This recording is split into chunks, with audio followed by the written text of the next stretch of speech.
Donc, bonsoir à tous, vous êtes déjà une petite centaine, donc on va pouvoir commencer dès à présent ce webinaire numéro 5 donc de cette série de 7 épisodes.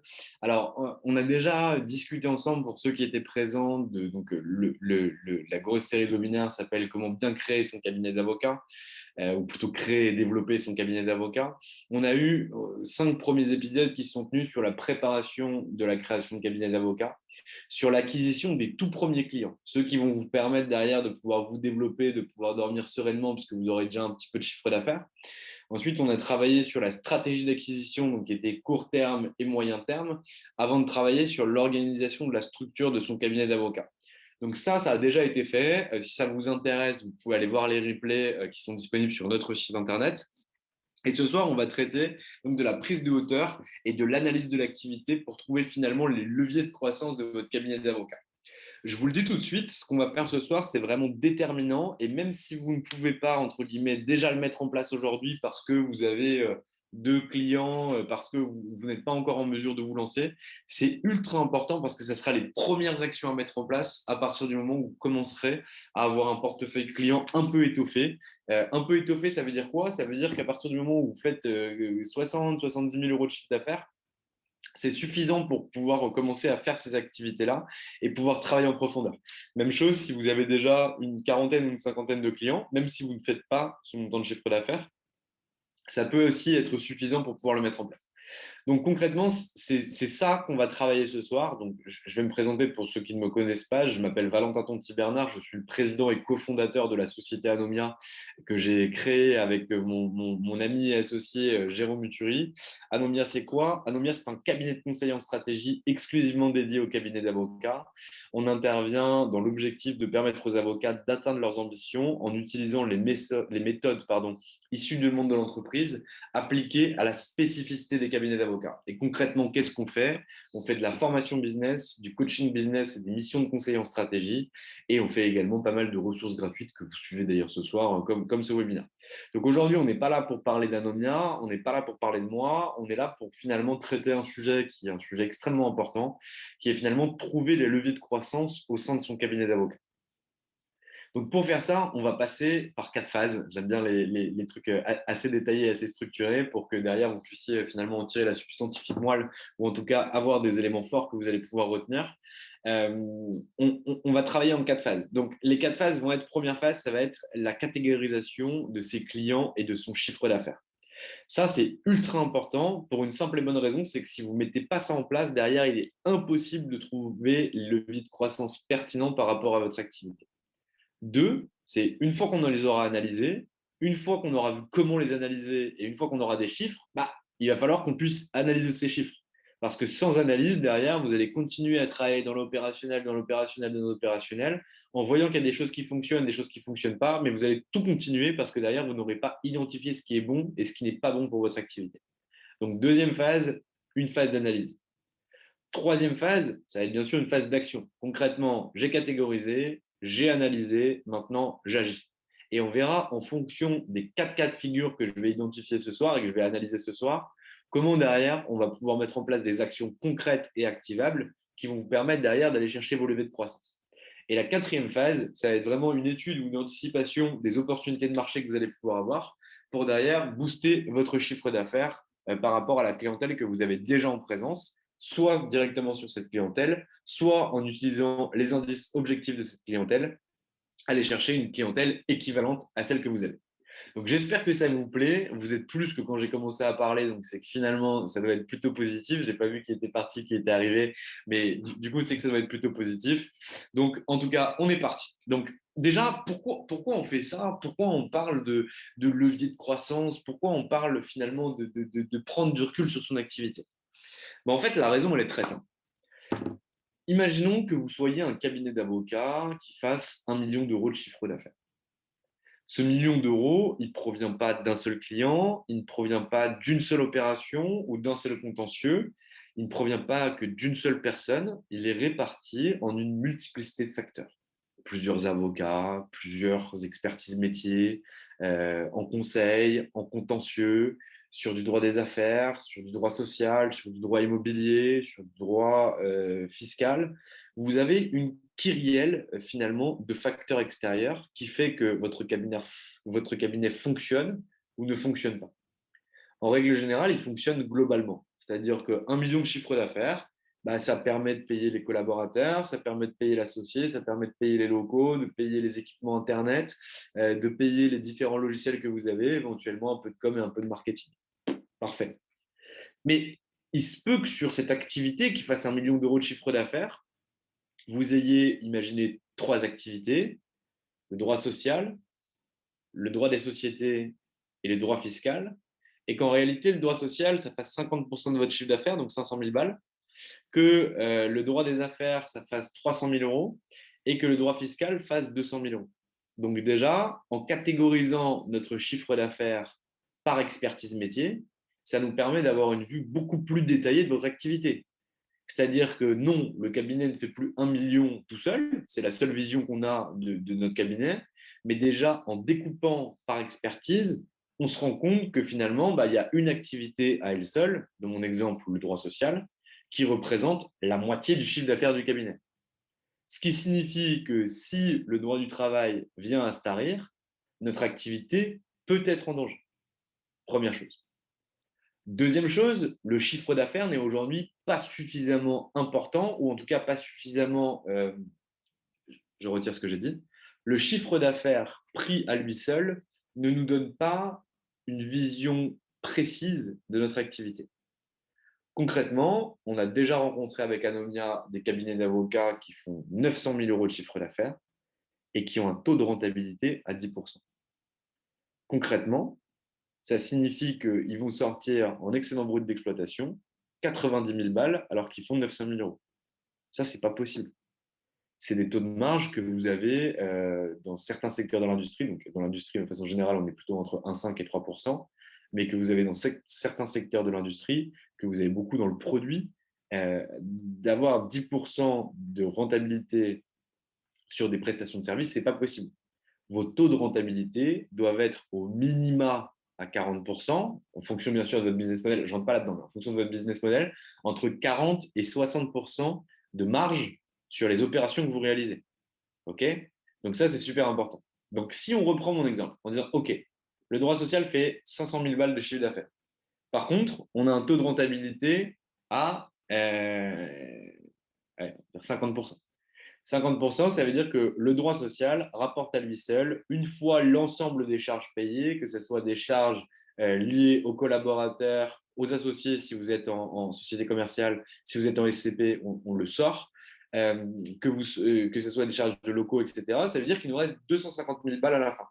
Donc 250 000 balles concrètement qui vont servir au développement du cabinet, qui vont pouvoir être réinjectées à l'intérieur du cabinet pour des projets d'investissement, pour des salons que vous allez pouvoir faire, pour la création de produits technologiques, pour la refonte de votre site internet, pour le recrutement de nouveaux associés, de nouveaux collaborateurs, de l'argent qui est à votre disposition pour pouvoir investir ou pour pouvoir distribuer. Si vous avez envie de vous acheter un bel appartement dans le 6e arrondissement à Paris et que vous êtes prêt à mettre à 20 000 euros du mètre carré, parfait, vous sortez 200 000 balles, vous avez 10 mètres carrés, j'espère que vous aurez un peu plus pour pouvoir aller chercher. Donc, blague à part, voilà le raisonnement, c'est qu'il faut qu'on puisse regarder et le chiffre d'affaires et le taux de rentabilité. OK, donc l'activité droit social, 500 000, 250 000 de débit derrière, donc avec un taux de rentabilité à 50%. On passe sur l'activité du droit des affaires. Bah, le droit des affaires, ça fait 300 000 balles, mais par contre, ça fait que 33% de taux de rentabilité. Donc, ça veut dire que sur ces 300 000 euros, on va sortir que 100 000 euros d'excédent brut d'exploitation. OK, c'est déjà moins bien. Et sur l'activité de droit fiscal, bah, on se rend compte que finalement, elle fait 200 000 euros et qu'elle ne nous rapporte rien du tout. Parce qu'en fait, sur cette activité-là, bah, on a 200 000 euros de charges parce qu'on a un collaborateur, un associé et une part des locaux, une part de l'abonnement qui est dédiée à cette activité. C'est-à-dire qu'en fait, on a 3 images. On a une première activité qui est super rentable, 50%, qui fait un chiffre d'affaires qui est significatif par rapport au chiffre d'affaires global du cabinet, et donc qui est ce qu'on appelle, enfin ce que le BCG appelle, la vache à lait du cabinet d'avocats. On a une seconde activité qui, elle, est rentable, mais pas assez par rapport à la prestation de service, puisqu'on a 33% de rentabilité, et qui, en termes de chiffre d'affaires, est plutôt correct, mais pas non plus incroyable. Donc, ça veut dire qu'on a une activité non rentable par rapport aux critères qu'on a définis, et nécessairement, il va falloir faire quelque chose. C'est-à-dire que le droit social est à 50% de renta à 500 000 euros de chiffre, le droit des sociétés est à 300 000 euros de chiffre, 33% de renta. Et on a notre dernière activité en droit fiscal qui est à 200 000 euros de chiffre et à 0% de renta, parce qu'elle nous coûte aussi 200 000 euros. Ce n'est pas simplement des images que je vous donne, hein. C'est des choses qu'on a déjà rencontrées au sein de cabinets d'avocats, où il y a des activités qui font même 1 million d'euros de chiffre d'affaires et qui ne sont pas rentables. Il y a des activités qui perdent l'argent, avec 1 million d'euros de chiffre d'affaires et 1 million 100 000 euros de charges. Ça existe, même dans des très gros cabinets d'affaires. Donc, ce n'est pas des exemples, entre guillemets, sortis du chapeau, qui ne sont pas parlants, c'est des exemples réels. Donc, sur cette dernière activité, bah, qu'est-ce qu'on fait? En fait, on a deux avocats, donc dans mon exemple, deux avocats, un associé, un collaborateur, qui bossent au quotidien pour se démener à aller chercher leurs 200 000 euros de chiffre, mais en même temps, ils coûtent 200 000 euros de charge. Alors, qu'est-ce qu'on fait? Est-ce qu'on arrête le droit fiscal au sein du cabinet? C'est une possibilité. Est-ce qu'on change l'activité? Est-ce qu'on cross-sell avec le droit social et le droit des sociétés pour permettre d'avoir une duplication de la clientèle et passer la clientèle de droit des sociétés, de droit social et droit des sociétés pour faire intervenir l'associé en droit fiscal? Concrètement, qu'est-ce qui se passe? Donc ça, c'est vraiment une première catégorisation qui est une catégorisation simple. C'est-à-dire qu'on a classé ça par expertise sur un cabinet d'avocats où il y a 3 associés. La catégorisation peut être complètement différente. C'est-à-dire que si on intervient, je sais pas moi, dans un cabinet comme Fromont-Briens, Fromont, ils font du droit du travail et du droit de la protection sociale, donc du droit social, du droit de la sécurité sociale, pardon, donc du droit social. Au sein de leur activité, on peut subdiviser chaque expertise par typologie d'opération. On va être d'un côté les relations individuelles, enfin d'un côté le conseil, de l'autre côté le contentieux. On va subdiviser ces deux relations, conseils contentieux en relations individuelles et relations collectives des deux côtés.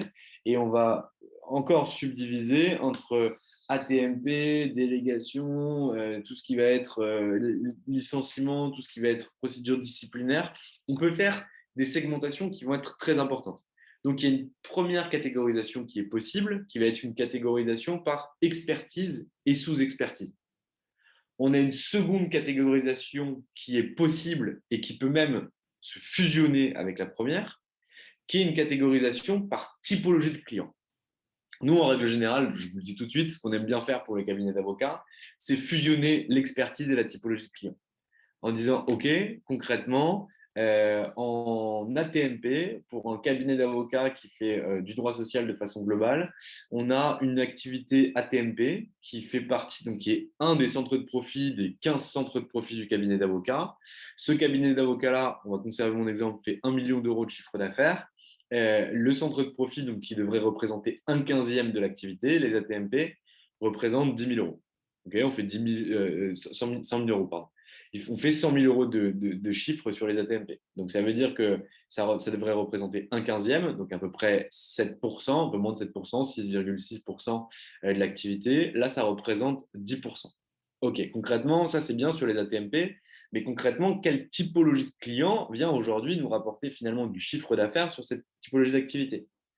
Ah ben en fait, on se rend compte que sur les TPE, les PME, les ETI, les groupes familiaux et les boîtes du CAC, ce qu'on va avoir à l'intérieur de notre, et les startups par exemple, ce qu'on va avoir, c'est qu'en fait, on rencontre deux typologies d'entreprises qui ont recours à ces services-là, que sont les PME et les ETI.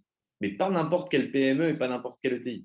Ce sont les PME et les ETI dans le secteur d'activité de la construction, de l'industrie, et notamment l'industrie où on va travailler avec un outillage qui va être un outillage dangereux, et dans l'industrie et dans le maritime, parce que derrière, tous les dockers, etc., ils se blessent souvent, il y a pas mal d'ATMP, et donc du coup, ben, on se rend compte que par rapport à ces activités-là, c'est ça qui nous rapporte le plus de cash. Concrètement, là, on n'a plus la même vision de notre activité, c'est-à-dire qu'on a catégorisé nos activités et on voit derrière ce qui fonctionne pas. Donc, on voit que, bah, en fait, par rapport à cette activité d'ATMP, on n'est pas du tout présent chez les TPE, chez les startups, chez les groupes familiaux et chez les boîtes du CAC. on n'est pas présent sur l'ensemble de nos secteurs d'activité représentés par le cabinet d'avocats, mais que sur 3 secteurs, on va être pertinent. Pour l'instant, on catégorise, c'est-à-dire qu'on n'est pas encore passé à l'analyse, on n'est pas encore passé à ce qu'on va faire derrière. Mais ça, il est vraiment super important de pouvoir le faire parce qu'en réalité, si vous ne faites pas ce travail de catégorisation, tout ce qui va se passer par la suite va être complètement faussé. Si on se rend compte que le venture fonctionne bien au sein d'un cabinet d'avocats, donc tout ce qui va être les levées de fonds, etc., réalisées sur des startups, sur des boîtes technologiques ou sur des filiales de grands groupes, bah, ok, c'est bien de le voir, c'est bien que l'activité elle fonctionne bien, mais concrètement, qui nous apporte du business, comment les activités vont-elles s'imbriquer les unes entre les autres, est-ce qu'on est en croissance? Est-ce qu'on est en décroissance par rapport à l'année dernière? Est-ce qu'on est rentable par rapport au chiffre d'affaires, par rapport à la rentabilité, pardon, souhaitée par le cabinet d'avocats? Est-ce qu'on est non rentable parce qu'on est en dessous de ce seuil de rentabilité? Et concrètement, si on voit qu'on est en décroissance, bah, qu'est-ce qu'on fait? Si on voit qu'on est non rentable, qu'est-ce qu'on fait? Si on voit qu'on est en croissance, qu'est-ce qu'on fait? Est-ce qu'on recrute? Est-ce qu'on va injecter de l'argent dans un autre centre de profit, donc sur un autre secteur d'activité ou une autre expertise métier? Est-ce que plutôt on va choisir d'investir encore plus sur le venture et donc du coup de recruter des équipes, de mettre en place des solutions, de mettre en place des systèmes qui permettent finalement au département de se développer? Sans cette catégorisation, vous ne voyez rien à l'intérieur de votre cabinet d'avocat, vous n'avez qu'une vision globale qui ne vous permet pas de faire des bons choix stratégiques. On a une règle chez Anomia, qui vient de Jérôme Uturi d'ailleurs, qui est que tout ce qui n'est pas mesuré concrètement n'existe pas. C'est-à-dire que si derrière, vous n'êtes pas capable de me dire, moi, au sein de mon cabinet d'avocat, j'ai 4 activités, le droit social, le droit du travail, le droit social, pardon, le droit fiscal, le droit des sociétés et l'IPIT, si vous me dites mon cabinet d'avocat fait 1 million d'euros de chiffre d'affaires, mais que vous n'êtes pas capable de me le décanter sur ces 4 activités, que vous n'êtes pas capable de me dire combien vous coûte chaque département et que vous n'êtes pas capable de vous donner votre niveau de rentabilité, on ne vous accompagne pas sur du développement. Pour une raison très simple, c'est que derrière, on n'est pas capable de pouvoir savoir où est-ce que ça fonctionne, où est-ce que ça ne fonctionne pas. Et si, oui, le département de droit social fait 500 000 euros de chiffre d'affaires et que c'est vraiment le meilleur département, etc., mais qu'on voit qu'on a des taux de renta à 20% derrière, alors que sur l'IPIT, on fait 100 000, mais on a des taux de renta à 70%, bah, concrètement, ce qui est le plus pertinent à développer en termes de nombre de clients, ça va être l'IPIT, mais ce qui va être le plus important à travailler en termes de rentabilité, ça va être le droit social. Mais ça veut dire que les actions qu'on va mettre en place ne vont pas être les mêmes. On ne va pas aller chercher, entre guillemets, plus de clients qui nous rapportent seulement 20% de taux de renta, alors que derrière, on a des équipes qui bossent comme des damnés pour pouvoir aller chercher du chiffre, alors que finalement, la rentabilité n'est pas là. Et pareil, sur l'IPIT, on ne va pas essayer d'augmenter finalement nos taux de marge, alors que nos taux de marge sont déjà à 70%. Ce qu'on va aller essayer d'augmenter, ça va être le nombre de clients par rapport à la typologie de clients qu'on a aujourd'hui. Donc, première chose, catégorisation. Super important, allez catégoriser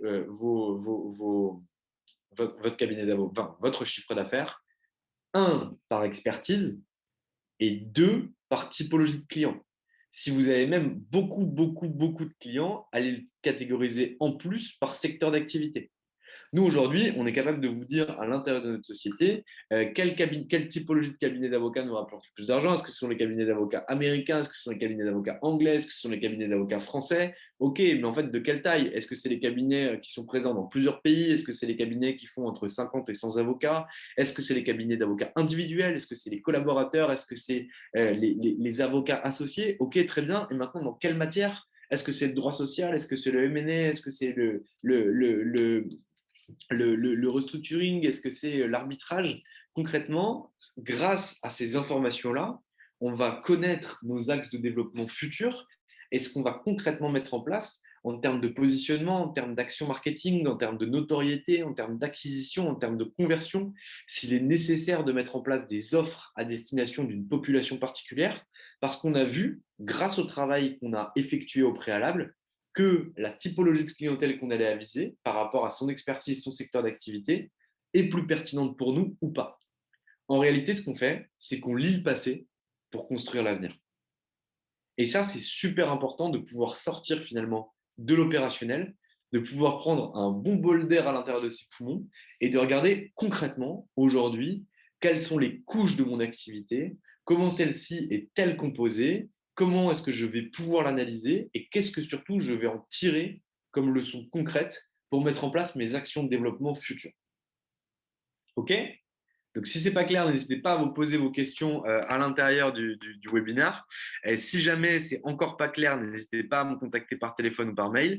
Mais on va passer du coup à la deuxième partie. C'est concrètement OK. Maintenant, j'ai catégorisé mes centres de profit, ce qu'on appelle des centres de profit, hein, par activité, par expertise, par opération, par secteur d'activité. On va catégoriser ce chiffre d'affaires-là et maintenant, on va l'analyser.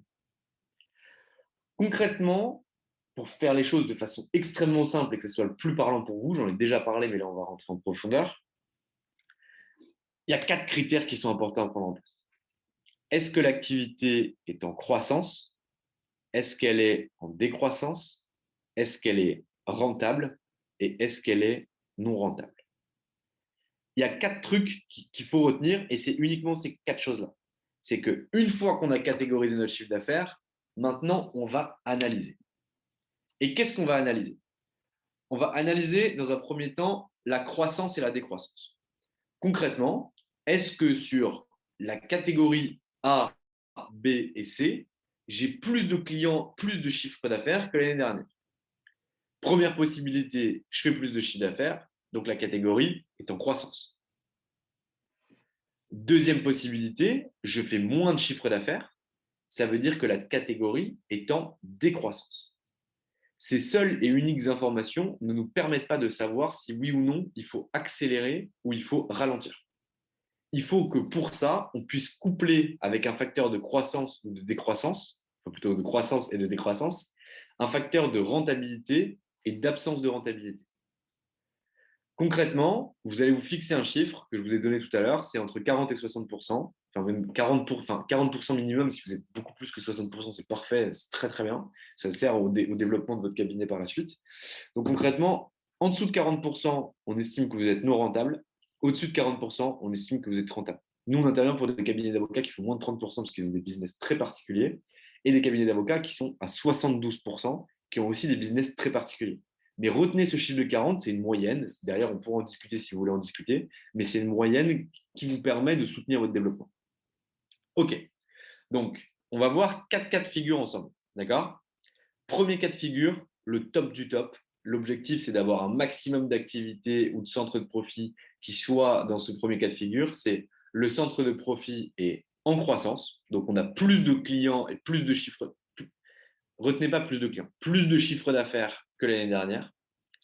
Et on est rentable. C'est-à-dire que je suis au-dessus de mon seuil de 40% de rentabilité que je me suis fixé. Concrètement, ça, c'est les activités que vous devez chercher à avoir. C'est l'activité top du top. C'est concrètement l'activité vache à lait de votre structure. C'est-à-dire que vous avez plus de chiffre d'affaires que l'année dernière et en plus de ça, vous êtes au-dessus de vos seuils de rentabilité que vous êtes fixés pour le cabinet d'avocat. Donc concrètement, si on parle franc et qu'on parle cash, c'est un secteur d'activité qui crache du cash et qui va vous permettre soit de vous sortir de dividendes à la fin de l'année, soit de pouvoir réinvestir sur d'autres activités qui, elles, ne sont pas en croissance et rentables. Donc ça, c'est vraiment le top du top. Ça, c'est la question qui va venir après, quand on est face à ce centre de profit-là, face à cette situation-là, pardon, ça va être concrètement, qu'est-ce que je fais du cash? Comment est-ce que je l'investis? Où est-ce que je l'investis? Qu'est-ce que je vais en faire? Est-ce que je recrute? Est-ce que j'investis sur l'avenir de mon cabinet d'avocat? Quelles vont être mes prochaines activités sur lesquelles je dois investir? Deuxième cas de figure, centre de profit numéro B. Mon activité est en croissance, donc on a plus de chiffres que l'année dernière, mais celle-ci est non rentable. Ça veut dire que vous êtes en dessous de ce seuil de 40% que vous êtes fixé. Concrètement, si on reprend l'exemple que j'ai donné de base, c'était OK, on a trois activités, droit social, droit des affaires et droit fiscal. Le droit des affaires, il fait 300 000 euros de chiffre, alors que l'année d'avant, il en faisait 200 000. Donc, on a augmenté de 100 000 euros, belle augmentation, une augmentation de 50% du chiffre d'affaires par rapport à celui de l'année précédente. Mais on est à 33% de taux de rentabilité. Donc, on est en dessous du seuil de rentabilité qu'on s'est fixé. Donc là, l'objectif, ça ne va pas être d'aller chercher plus de clients pour qu'ils soient encore plus en croissance l'année prochaine.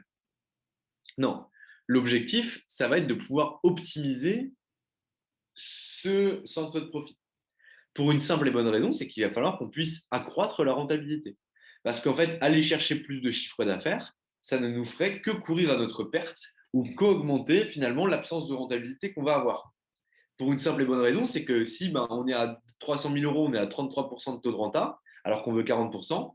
Si on passe à 900 000 et qu'on reste à 33% de taux de rentabilité, c'est pas assez pour qu'on puisse soutenir notre développement. Donc derrière, il faut qu'on puisse monter à 40%.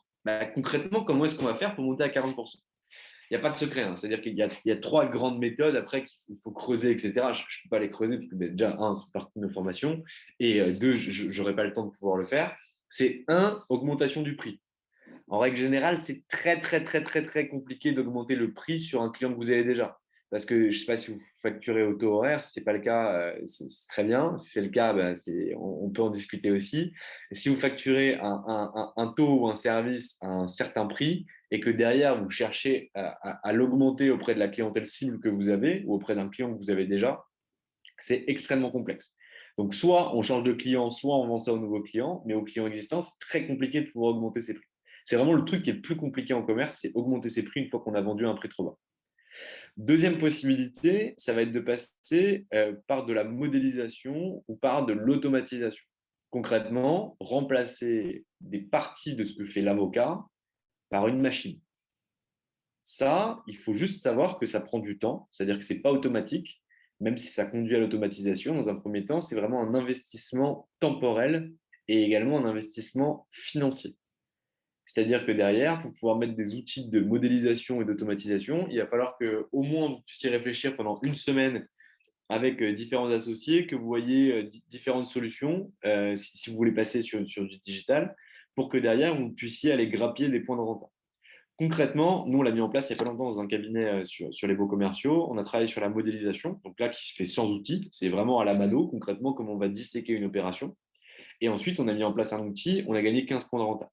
Donc, ça veut dire que sur ces 33%, avec mon exemple, grâce à la modélisation et à l'automatisation, on aurait été chercher ces points de rentabilité et ça aurait été pertinent. Et donc, ça serait rentré dans la catégorie A, parce qu'on aurait eu une activité en croissance et qui serait passée de non rentable à rentable. Et donc, une nouvelle vache à lait qui va vous permettre d'investir a posteriori.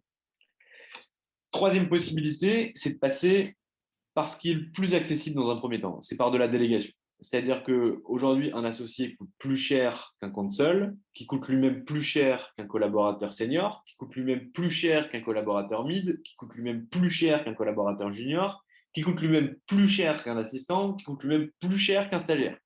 Vous avez fait la chaîne alimentaire de la hiérarchie des cabinets d'avocats. Donc concrètement, l'objectif, c'est qu'aujourd'hui, les tâches délégables par l'associé soient déléguées au counsel, que les tâches délégables par le counsel soient déléguées au senior, et ainsi de suite, pour qu'on puisse aller grappiller de la renta. Ça, concrètement, je ne peux pas vous donner de chiffres, c'est-à-dire qu'on va pouvoir aller chercher pas mal de points de rentabilité dans les cabinets qui délèguent très peu, dans lesquels les associés délèguent très peu, on va pouvoir aller chercher de la marge. Dans les cabinets dans lesquels ça délègue beaucoup, on va pouvoir essayer de grappiller 2-3 points de marge parce que je ne sais jamais suffisamment délégué et assez bien délégué. Mais concrètement, je ne peux pas vous donner de chiffres ou de retours. Il y a des cabinets dans lesquels on l'a fait où on allait chercher 0,5 points de marge, ce qui était quand même significatif par rapport au cabinet, mais ce n'est pas énorme. Et sur certains cabinets, on allait chercher jusque 20 points de marge. Donc, ça peut être une possibilité. Mais surtout, ce qui est le plus pertinent, c'est qu'en fait, ces facteurs-là, d'augmentation du prix, de modélisation, d'automatisation et de délégation, en fait, ils sont cumulables. Vous pouvez les coupler, vous pouvez les mixer, vous pouvez les fusionner.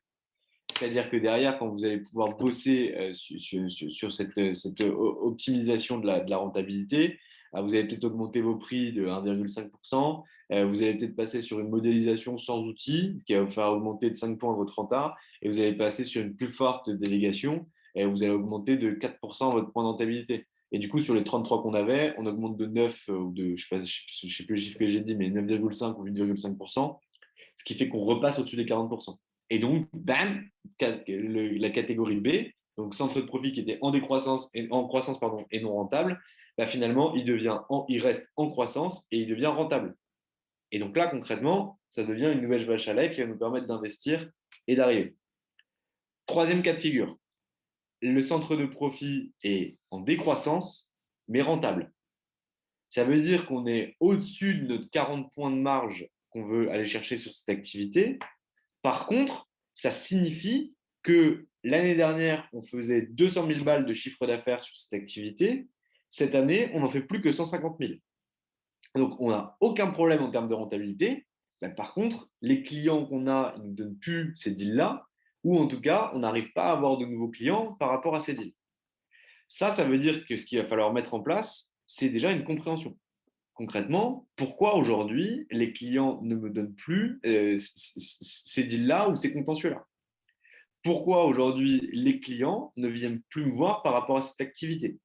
Est-ce que c'est parce que je suis plus dans le coup? C'est-à-dire qu'en fait, d'autres acteurs du marché arrivent à remplir les objectifs des clients en pratiquant des prix moins chers, en le pratiquant de façon différente, en ayant une plus forte empreinte sur le marché avec un meilleur positionnement? Est-ce que c'est parce qu'en fait, les entreprises, elles n'ont plus besoin de ce type d'opération et du coup, je dois me repositionner? Est-ce qu'il faut en fait que je transforme mon activité parce qu'en réalité, aujourd'hui, ça ne correspond plus aux besoins du marché? Concrètement, qu'est-ce que je dois faire? Donc là, deux phases. Première phase, une phase d'interrogation. Vous recontactez l'ensemble de clients qui, cette année, ne vous ont pas contacté par rapport à cette phase-là pour comprendre pourquoi ils ne l'ont pas fait. Deuxième chose, c'est que vous allez voir des typologies de clients, enfin des cibles similaires aux clients que vous avez déjà, et vous les contactez pour savoir aujourd'hui, elles, ce qu'elles font par rapport à cette opération-là.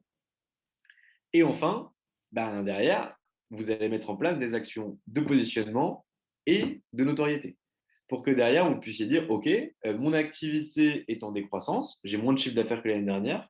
Mon objectif, si l'activité n'a pas changé et que c'est un problème de visibilité ou que c'est un problème de connaissance ou d'information, dans ce cas-là, je vais aller rechercher de la croissance sur ce centre de profit. Si le problème est différent, c'est-à-dire qu'en fait, il y a des nouveaux entrants sur le marché qui viennent vous faire concurrence par rapport à ça, il va falloir mettre en place de l'innovation. C'est-à-dire que vous avez innovation, ça ne veut pas dire de la technologie, etc. Ça veut dire juste changer votre offre, la repenser pour qu'elle soit plus finalement en adéquation avec les objectifs de vos clients. Donc là, concrètement, il va falloir retravailler vos offres pour pouvoir regagner de la croissance sur ce centre de profit. Et si finalement on se rend compte qu'en fait, il y a une décroissance, mais que cette décroissance-là est conjoncturelle ou est, entre guillemets, liée au marché, parce que derrière, finalement, on n'a plus ces besoins-là, en réalité, il va falloir repenser son offre pour aller sur un autre secteur d'activité ou pour réallouer ses actifs sur d'autres opérations. Donc là, concrètement, en fonction de mes trois cas de figure, je vais mettre en place des actions qui vont être des actions qui vont être complètement différentes. OK? Quatrième activité, quatrième centre de profit, donc le dernier par rapport à mon exemple, c'est le pire. Je vous le dis tout de suite, c'est une horreur. C'est mon activité est en décroissance, je fais moins de chiffre d'affaires que l'année dernière, et celle-ci est non rentable. Donc concrètement, je suis en dessous de mon seuil des 40%.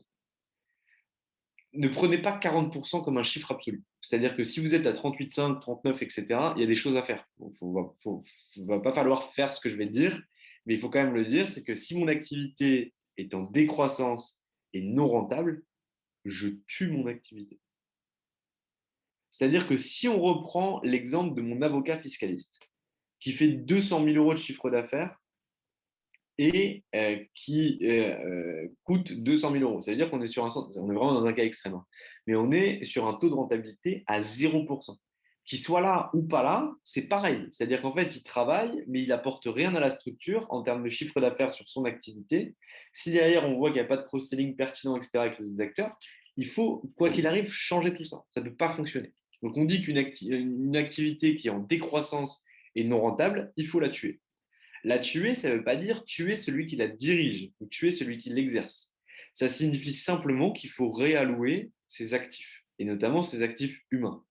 Concrètement, donc là, l'exemple du droit fiscal, c'est un peu mal choisi, parce qu'en réalité, si vous tuez l'activité de droit fiscal au sein de votre cabinet, en fait, les fiscalistes ne vont pas se mettre à faire du droit social, surtout s'ils sont associés et qu'ils en font depuis 10 ans. Mais si on est, par exemple, sur une activité en droit fiscal qui se découpe en trois, avec un tiers sur du prix de transfert, un tiers sur de l'intégration fiscale et un tiers sur du patrimonial, en fait, on va rentrer à l'intérieur de cette activité qui est en décroissance et non rentable, et on va voir qu'en fait, les prix de transfert et l'intégration fiscale sont cataclysmiques, on perd du pognon de dingue, mais par contre, sur l'activité patrimoniale, en fait, là, on a un taux de renta qui est à 30%. En gros, ce qu'on va faire, et qui est en croissance par rapport à l'année dernière, ce qu'on va faire, c'est qu'on va tuer l'activité de droit fiscal. On va dire on ne fait plus d'activité de droit fiscal. Par contre, on fait du fiscal patrimonial. Et derrière, on va se repositionner pour aller chercher de la clientèle et revenir sur un taux de rentabilité qui va être performant. Donc, comme sur le cas numéro 2 que je vous ai évoqué, où là, on va aller chercher de la rentabilité en augmentant les prix, en modélisant ou en déléguant un maximum. Mais s'il n'y a rien à faire, il faut vraiment tuer l'activité. C'est-à-dire que ça ne sert à rien d'avoir quelqu'un qui vient gonfler votre bilan en ajoutant 500 000 balles de chiffres si derrière vous n'en tirez pas les fruits et que ça ne subvient pas, entre guillemets, à vos besoins en termes d'investissement et en termes de développement. Et je prends 0%, mais si c'est 30%, c'est pareil, hein. C'est-à-dire que si vous avez moins de chiffres, si vous avez 1 million l'année dernière qui passe à 800 000 et que l'année d'après, il passe encore à 750 000, etc., et qu'on est sur un taux de renta à 30%, c'est une activité qui est ravageuse pour vous. C'est-à-dire qu'en fait, il ne couvrira pas les coûts de développement et les coûts d'investissement nécessaires au développement de votre cabinet. Donc, 4 cas de figure. Premier cas, rentable en croissance, le meilleur cas possible, vraiment ce qui va vous servir d'investir.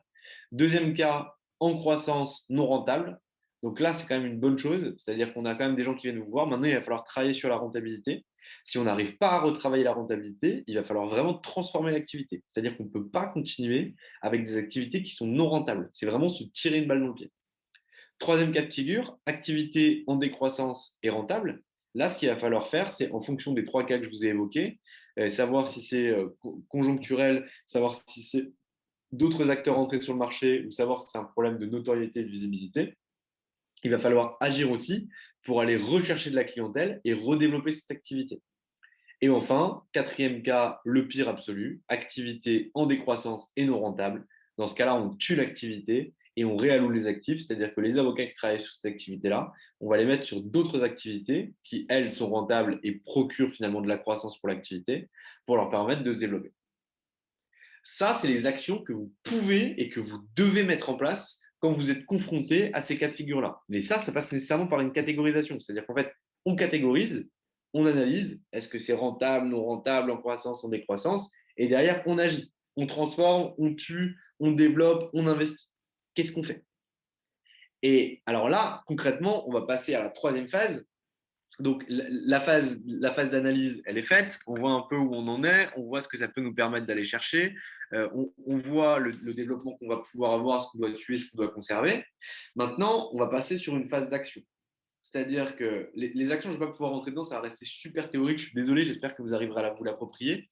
Mais sur la première activité, donc, qui est rentable et en croissance, là, concrètement, on va utiliser le cash en surplus pour pouvoir investir sur les activités qui sont en décroissance et rentables pour pouvoir finalement soutenir la transformation de ces activités ou soutenir l'acquisition de cette typologie de clientèle. L'objectif, je ne sais pas si vous l'avez compris, je ne sais pas si je suis clair par rapport à ça, mais c'est qu'on ait un maximum d'activités qui soient rentables et en croissance. Ça, c'est super important. Vous ne pourrez pas en avoir tout le temps, ce n'est pas possible, ça n'existe pas. Dans toute entreprise, si vous l'avez tout le temps, c'est que vous investissez pas assez et que vous n'êtes pas assez en déséquilibre avant. Mais il faut qu'on ait des activités dans un premier temps qui soient non rentables, qu'ils le deviennent a posteriori, et une fois qu'elles sont rentables et en croissance, on la met de côté, ça nous sert à investir sur d'autres activités. Et en fait, c'est un cycle perpétuel, qui est un cycle vertueux, hein, qui doit s'opérer au sein de vos cabinets d'avocats pour qu'on puisse aller chercher du chiffre d'affaires. Quand on prend le cabinet d'Alain Bensoussan, par exemple, le cabinet Lexing, aujourd'hui, il a 4 centres de profit majoritaires que sont le droit de l'Internet, le droit de l'informatique, le droit des nouvelles technologies et le droit de la robotique. Aujourd'hui, il est capable de vous dire quelles sont les activités qui sont rentables, non rentables, en croissance, en décroissance. Et à l'intérieur de ces 4 centres de profit, il va redisséquer l'ensemble de ces activités pour savoir où est-ce qu'il doit investir, où est-ce qu'il doit aller, comment est-ce qu'il doit fonctionner sur le marché. Et ça, c'est vraiment très, très important. Sans ça, derrière, vous ne pouvez pas avoir une croissance maîtrisée et un recul suffisant pour savoir où investir concrètement. Et je peux vous garantir que vos instincts aujourd'hui sont faux. C'est-à-dire que dans tous les cabinets d'avocats dans lesquels on est intervenu, y avait des instincts, il y avait des idées, on disait oui, mais ça rapporte pour telle et telle raison, ça rapporte pas, là, il y a trop d'argent, là, il n'y a pas assez d'argent, là, il faudrait qu'on investisse plus là, etc. Les instincts, quoi qu'il arrive, sont faux. Mais il y en a qui ont raison, parfois, bien sûr, il y en a qui ont raison. Mais sur les 10 associés qui sont autour de la table, il y en a peut-être 1, 2, 3 qui auront raison. Et les autres, derrière, rentreront en contradiction, ce qui ira vers l'immobilisme. Avec cette typologie de chiffres, ces catégorisations, ces analyses et ces actions, vous êtes sûr et certain de pouvoir opérer un changement profond au sein de votre activité. Donc ça va nous permettre également d'anticiper. C'est-à-dire qu'une fois qu'on a vu ça, donc ça, le raisonnement final à l'intérieur de ça, ça doit être de dire, OK, J'ai un cabinet d'avocats qui fait 3 millions d'euros de chiffre d'affaires. Je vais prendre un de mes centres de profit qui est rentable et en croissance, qui est le secteur d'activité de l'automobile, notamment en droit économique. OK. On a eu énormément de concessions l'année dernière, on en a eu encore l'année d'avant, c'est en train d'augmenter. On a des taux de rentabilité qui sont à 50%. Maintenant, concrètement, que je suis très proche de ces clients-là, qu'est-ce que je vais faire? Ça fonctionne super bien. Donc concrètement, qu'est-ce que je peux leur proposer de plus? Bah, la première chose, ça va être, OK, concrètement, comment est-ce que je vais réussir à fidéliser cette clientèle pour que sur l'année N plus 1, je puisse encore avoir une croissance qui puisse s'opérer? Comment concrètement je vais pouvoir faire de la vente additionnelle sur eux? C'est-à-dire, OK, ces clients-là marchent bien avec moi, j'arrive à les faire venir au sein de mon cabinet d'avocats, ils sont rentables pour moi, ça veut dire qu'il faut que je capitalise un maximum sur cette typologie de clientèle. Donc concrètement, ils ont acheté du droit économique. Est-ce qu'ils ne pourraient pas acheter du droit social, du droit fiscal, du droit des contrats, du droit de la concurrence, que sais-je, peu importe. Comment concrètement est-ce que j'arrive à leur vendre des produits supplémentaires grâce finalement à mes associés? Donc en faisant de la vente additionnelle et de la vente croisée, du cross-selling, upsell, cross-selling, vente additionnelle, vente croisée. Terminologie français-anglais. Désolé, je me perds un peu, je suis un peu fatigué. Donc concrètement, ça va être la première chose, c'est qu'on va aller travailler sur la fidélisation, on va travailler sur la vente additionnelle, la vente croisée, mais également sur la promotion. Parce qu'en réalité, si aujourd'hui vous servez 5 grosses concessions françaises qui vous permettent de faire, je sais pas, 500 000 euros de chiffre d'affaires, parce que derrière, vous investissez énormément pour eux, vous travaillez beaucoup pour eux, etc. Concrètement, ces gens-là, ils connaissent d'autres gens. C'est-à-dire qu'en fait, ils vont pouvoir vous recommander auprès de gens du même secteur qui répondent aux mêmes critères. C'est-à-dire qu'en fait, les concessionnaires, ils bossent avec qui? Ils bossent avec les constructeurs, ils bossent avec les équipementiers, ils bossent possiblement avec les détaillants de pièces détachées, ils bossent possiblement avec les assureurs automobiles. C'est des gens qui peuvent être pertinents pour vous parce qu'en fait, ils sont sur des marchés qui sont liés. Ça veut dire que vous connaissez le secteur, ça veut dire que vous vous intéressez à eux. Et donc, c'est auprès d'eux qu'on va aller chercher finalement de la promotion, de la recommandation pour que derrière, vous puissiez pénétrer encore plus en profondeur ce même secteur d'activité, qui est le gros secteur de l'activité, du secteur d'activité automobile, qui est découpé en plusieurs segments, les équipementiers, les constructeurs, les détaillants de pièces détachées, les assureurs auto, etc. Donc, il va falloir aller les chercher. C'est en identifiant ceux qui vous rapportent un maximum d'argent au sein de votre cabinet d'avocat que vous allez pouvoir aller les chercher, aller leur vendre d'autres choses. Parce qu'en réalité, si vous allez voir les clients qui sont non rentables aujourd'hui et que vous essayez de leur vendre autre chose, il y a très peu de chances que ceux-ci deviennent plus rentables. À moins que sur d'autres opérations, que ce soit une opération qui soit inhérente à la perte et que vous ayez des opérations qui soient vraiment avec des fortes marges, et que vous arriviez à vendre à ces clients à perte des opérations à forte marge pour vous permettre de vous développer. Ça va vous permettre aussi d'identifier finalement la cartographie de votre cabinet d'avocat. C'est-à-dire qu'on va pouvoir voir si oui ou non, à l'intérieur de son activité, on a des risques ou on n'a pas de risques. Si on reprend mon exemple du secteur d'activité de l'automobile, en fait, si je fais que développer ce secteur d'activité, si je le développe sur les 5 branches, il y a peu de chances que ça soit dangereux, mais si je le développe sur une des branches qui est la concession automobile, là, il y a le directeur général de Renault qui a annoncé il y a 1 an ou 6 mois, je ne sais plus, la refonte de l'ensemble des contrats de concession automobile à destination des concessionnaires. Concrètement, c'est un risque majeur. C'est-à-dire qu'on ne sait pas sous quelles conditions ils vont pouvoir continuer à bosser avec des constructeurs comme Renault. On ne sait pas si les constructeurs vont tous suivre l'exemple de Renault et annoncer la refonte de ces contrats-là. Donc ça veut dire qu'on a un risque économique et opérationnel sur ce marché, et donc possiblement qu'il va falloir qu'on puisse creuser pour savoir s'il y a un risque par rapport à notre activité. On a rencontré des avocats là pendant le Covid, c'est bien sûr une période particulière, qui faisaient exclusivement du droit à destination des professionnels de l'aéronautique. Concrètement, leur chiffre d'affaires, il était en chute libre, hein, c'était un saut en parachute. C'est-à-dire que derrière, tous les avions étaient cloués au sol, il n'y avait que quelques avions de fret qui décollaient, et donc les problématiques liées au transport, liées à l'arrivée, liées au décollage, etc., ils étaient extrêmement minimes. Il n'y avait quasiment pas de business. Et donc, du coup, un cabinet d'avocats sectoriel peut avoir des difficultés. Donc, concrètement, est-ce que c'est un problème? Oui, non, à vous de vérifier. Est-ce que concrètement, je développe sur un secteur d'activité ou deux secteurs d'activité? Réponse oui, non, à vous de vérifier. Mais derrière, soyez toujours dans l'anticipation et regardez toujours ce qui se passe de façon économique. Sans ça, vous ne verrez pas les actions qui sont nécessaires à mener et surtout, vous les verrez trop tard. Donc ça, c'est vraiment ultra important. Alors, j'en ai fini pour ce soir par rapport vraiment à l'analyse de vos activités pour trouver les leviers de développement futurs de votre cabinet d'avocat. J'espère que ce webinaire vous a plu. Si vous avez des questions, je les prends immédiatement avec grand plaisir. Si les questions ne viennent pas, n'hésitez pas à me les poser par mail a posteriori, je me ferai un plaisir de vous répondre. En tout cas, moi, j'ai pris beaucoup de plaisir. Je fais ce webinaire volontairement sans slide. Je sais qu'il faudrait que ce soit visuel, mais je ne sais pas si vous savez, mais je suis quasiment aveugle. Il faudrait que ça soit visuel pour que vous puissiez, entre guillemets, voir ces quatre cas de figure, ces actions rentables, non rentables, croissance, en décroissance, etc. Parce que je vous assure qu'à partir du moment où vous le mettez en place au sein de votre cabinet, vous avez des vrais leviers de développement. Où vous trouvez qu'en fait, à l'intérieur, vous n'avez jamais soupçonné ça, mais que vous avez 5 clients qui viennent du même secteur d'activité ou qui viennent du même prescripteur, parce que ça peut aussi être ça, hein, la catégorisation. Ça vient d'un expert comptable que je connais, ça vient d'un avocat que je connais, etc. Ils génèrent un maximum de cash pour votre activité, ils sont super rentables et en fait, c'est des gens que vous ne traitez pas mieux que les autres. Et ça, c'est dommage. Et sans ce travail en profondeur sur votre activité, vous pouvez certes avoir du flair, certes avoir de l'instinct, mais vous ne pouvez jamais le vérifier. Et donc ça, c'est vraiment super important de pouvoir rentrer en profondeur pour pouvoir le vérifier. Donc je vais regarder si j'ai des questions. Si j'en ai pas, je vous souhaite à tous une excellente soirée et je vous donne rendez-vous la semaine prochaine, même heure, pour un webinaire sur la marque et la construction de la marque. Et la semaine encore d'après, ce sera sur le recrutement. Donc, je vous souhaite à tous une bonne soirée. N'hésitez pas à me dire en commentaire si ça a été utile pour vous et ce que vous allez pouvoir en tirer. En tout cas, je vous souhaite à tous un très bon mercredi soir et je vous dis à très vite.